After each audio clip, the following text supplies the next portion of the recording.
Good morning, students. Today we are going to work on worksheet 2, My Mother. So let's take the first exercise.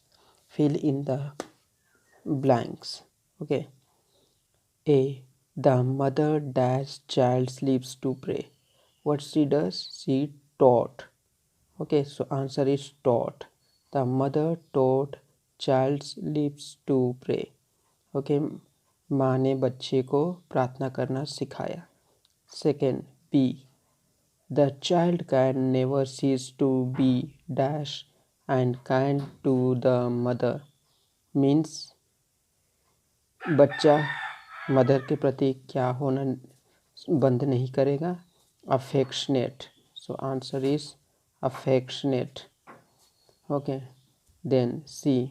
The child will dash his mother's care. बच्चा अपनी मम्मी को क्या करेगा? The answer is reward. Okay, इनाम देगा. The child will reward his mother's care. D. Child's dash arm shall be mother's stay. Okay, now child का कैसा आर्म, कैसा हाथ मम्मी के साथ रहेगा? Healthy arms. Okay, strong arms. shall be Mother's Day. A. The child will not dare to dash his mother. Child क्या नहीं करना चाहेगा? Answer is despise. नेग्लेक्ट नहीं करना चाहेगा, इग्नोर नहीं करना चाहेगा. ठीक है. The child will not dare to despise his mother. Now we will see exercise 2. Answer the following questions. A. How did the mother help the child? माँ ने कैसे बच्चे की मदद की? The mother helped the child to pray, love God's holy book, and walk in wisdom's pleasant way. Okay, इसका मतलब होता है कि माँ ने बच्चे को प्रार्थना करना सिखाया, सारे अच्छे बुक्स को रिस्पेक्ट देना सिखाया, और साथ ही अपनी बुद्धि, अपनी अनुभव के द्वारा सही रास्ते पर चलने को सिखाया. ठीक है. That was the first one. Now the second one. The child can not stop being kind to mother. What reason does the child give. Okay, बच्चा अपनी मम्मी के साथ प्यार से रहना बंद नहीं कर सकता. उसका क्या कारण देता है? The child can not stop being kind to mother because she was very affectionate and kind to the child. Okay, वो क्यों मम्मी के साथ अच्छे से रहना बंद नहीं कर सकता था? क्योंकि शी वॉज वेरी अफेक्शनेट, मतलब वो उससे बहुत प्यार करती, वो बहुत लविंग थी. एंड काइंड मतलब जेंटल थी, इसलिए बच्चा अपनी मम्मी को प्यार करना बंद नहीं कर सकता था. What thought can the child not bear. ऐसा कौन सा विचार है, सोच है जो बच्चा बर्दाश्त नहीं कर सकता?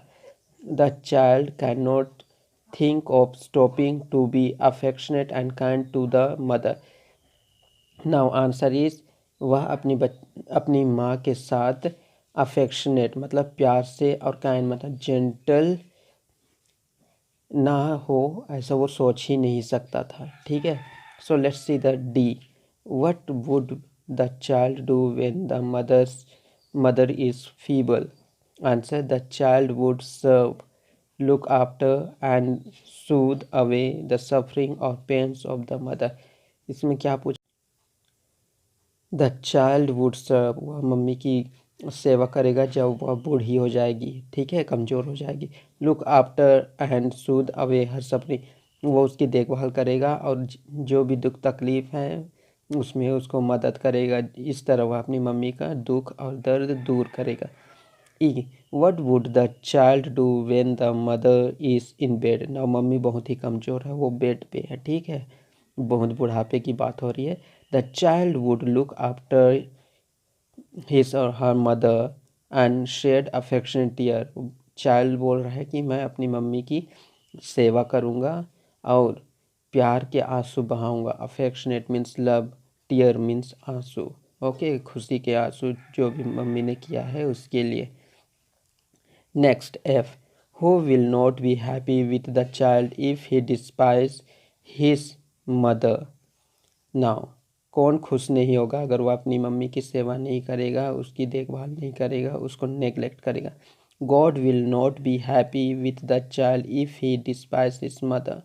नाउ, अगर बच्चा और बच्ची अपनी मम्मी की सेवा नहीं करेगा, ठीक है, तो कौन खुश नहीं रहेगा? भगवान खुश नहीं रहेंगे। So this is the answer. Now let's learning grammar. Okay, here we are talking about abstract noun. Abstract noun का मतलब होता है जो कि हमें दिखाई नहीं देता, ठीक है, वो हम किसी के एक्शन द्वारा हम उनको समझ जाते हैं कि वो क्या कहना चाहते हैं और वो क्या है, ठीक है, that is abstract noun. So now this side we have some examples, abstract noun and common noun. Common noun and abstract noun. Formation of abstract noun. Abstract noun हमको बनाना है किससे? कॉमन नाउन से। कॉमन नाउन सबको पता है, वह चीज़ जो किसी के लिए भी यूज़ हो जाता है, जैसे लड़का हो या लड़की हो। चाइल्ड, चाइल्ड का मतलब कुछ भी हो सकता है, बच्चा या बच्ची। स्लेव, ओके, स्लेव मतलब होता है नौकर, तो लेडी नौकर और मेल नौकर। थीप, कौन सा थीप? मिनिस्टर, कौन सा मिनिस्टर? फ्रेंड, कौन सा friend? Okay, so now we can take first abstract noun. Okay, abstract noun means which is invisible, जो दिखाई नहीं देता, जिसे हम टच नहीं कर सकते। फॉर एग्जाम्पल, चाइल्ड, चाइल्ड बच्चा भी हो सकता है, बच्ची भी हो सकती है, ठीक है, वो कॉमन है। अब इससे हमको abstract बनाना है, चाइल्डहुड, ठीक है। चाइल्ड का क्या होगा एब्स्ट्रैक्ट नाउन? चाइल्डहुड। चाइल्डहुड दिखता नहीं है, लेकिन वो एक पीरियड होता है, एक समय होता है, ठीक है, जब हम छोटे होते हैं, वो होता है हमारा बचपन। सो जिस चाइल्ड को हम टच कर सकते हैं लेकिन चाइल्डहुड को नहीं कर सकते, क्योंकि वो एक समय होता है। सो ऐसे ही चाइल्ड का होगा चाइल्डहुड, स्लेव का होगा स्लेवरी, थीप का होगा थेफ्ट, ठीक है, मिनिस्ट्री का होगा मिनिस्टर का होगा मिनिस्ट्री, फ्रेंड का होगा friendship. Can you see the friendship? No, you can see only your friends. और उनके जो एक्शंस होते हैं, उनके जो व्यवहार होते हैं, जो बात होते हैं, बिहेवियर्स होते हैं, उससे हमें पता चलता है कि हमारे बीच में फ्रेंडशिप है। Okay, understood. Now let's take the fourth exercise. Make abstract noun from the word. You already know action. Whatever action we do, they are verb, ठीक है। खाना बनाना, नहाना, कपड़े धोना, घूमने जाना, all these are actions. Go, eat, sit, dance, these are action, okay, and action means work. So act, कुछ करना होता है, तो abstract क्या होगा? action, ठीक है। लाइव, लाइफ का लाइवलीहुड, ठीक है, लाइव मतलब जीना, लेकिन जीने के लिए कुछ करते हैं उसको बोलते हैं लाइवलीहुड। देन इनवाइट, इनविटेशन, हम इनवाइट करने जाते हैं लोगों को, ठीक है, तो उसका इनविटेशन होता है abstract noun. So agree, agreement. Free, freedom, freedom को हम नहीं देख सकते लेकिन हम फ्री हैं बोलते हैं ना, are you free? Yes I am free. I am freedom नहीं बोल सकते, लेकिन फ्रीडम मतलब आज़ादी होती है जिसको हम केवल फील करते हैं, महसूस करते हैं। Okay, so that was abstract noun. Now from abstract nouns, from the following adjectives. Adjectives क्या है? जो nouns के बारे में बताता है, ठीक है। How is this girl? She is honest. Honest is a adjective. क्या बता रहे हैं? लड़की ईमानदार है, ऑनेस्ट है। Boy is handsome, okay, boy कैसा है? Handsome is adjective, so boy सुंदर है। My mummy is mummy loving है, ठीक है। So this are adjective. So now abstract noun बनाना है किससे? एडजेक्टिव से। एडजेक्टिव क्या होता है? जो नाउन्स के बारे में बताता है। सो ऑनेस्ट का क्या होगा? ऑनेस्टी। काइंड का काइंडनेस। लॉन्ग का लेंथ। पुअर का पोवर्टी। स्ट्रॉन्ग का strength. I hope you are understanding, students. I'll show you the questions activity 3, activity 4, activity 5 we have done. Now we have to see activity 6, conjunction. Okay, what is conjunction? Conjunction उसको बोलते हैं जो दो sentence को जोड़ते हैं, ठीक है, दो सेंटेंस को जोड़ते हैं.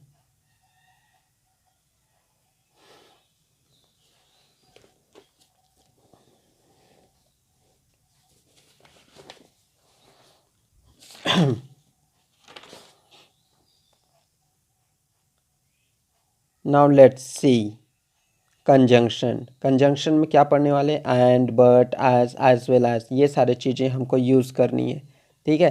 सो first one, she is hard working, she is honest. So अभी दोनों को जोड़ने के लिए एंड यूज़ करना पड़ेगा. She is hard working and honest. B, he is hard working, he is not honest. अभी यहाँ दो सेंटेंस है, दोनों अलग अलग है, ठीक है. एक पॉजिटिव है तो दूसरा नेगेटिव है, तो इसलिए हमको एंड नहीं लेकिन बट यूज़ करना है. ही is hard working but not honest. वह हार्ड वर्किंग तो है लेकिन ईमानदार नहीं है. पहला वाला था she is hard working and honest. वह मेहनती है और ऑनेस्ट भी है, ईमानदार भी है, इसलिए एंड. जहाँ दोनों एक जैसे नहीं होंगे वहाँ but.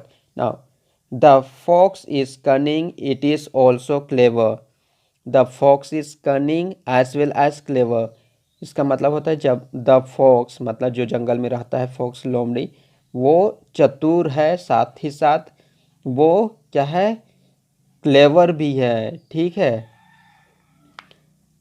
I took the umbrella, it was, I took the umbrella as it was any, as mean जैसे वह बारिश हो रही थी, ठीक है ना. उसके बाद हमको सफिक्स करना है. सफिक्स में क्या होता है? आई विल शो यू. सफिक्स में पीछे की तरफ कुछ जुड़ता है. ई आर जुड़ेगा, ए एन सी ई जुड़ेगा, आई ओ एन जुड़ेगा, एम ई एन टी जुड़ेगा, ठीक है, उसको सफिक्स बोलते हैं. लर्न सफिक्स, इसके पीछे जुड़ेगा, जहाँ भी खाली जगह दिख रही है उसके पीछे. तो चलो हम करते हैं पहला, ठीक है. तो टीच में ई आर जुड़ेगा, टीचर. अपियर में अपियरेंस, ये वाली जुड़ेगी. इन्वेंट, इन्वेंशन, TION हो जाएगी. अटेंडेंस, ये वाली. Correct, correction, ION.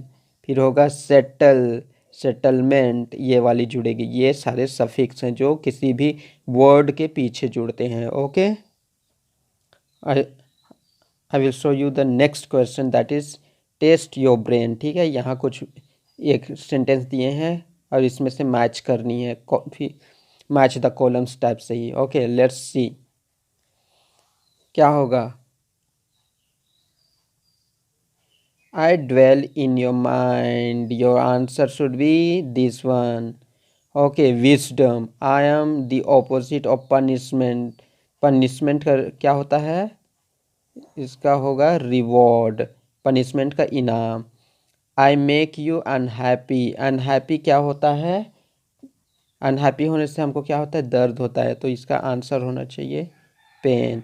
I shed when you weep. क्या होता है? क्या निकलती हैं आँखों से? आंसू, tear. I like you to hate. Hate का क्या होगा? डिस्पाइज, मतलब इग्नोर करना, डिसरिस्पेक्ट करना. Okay, now the next is speak out and write the full form and short form. ठीक है, full form and short form.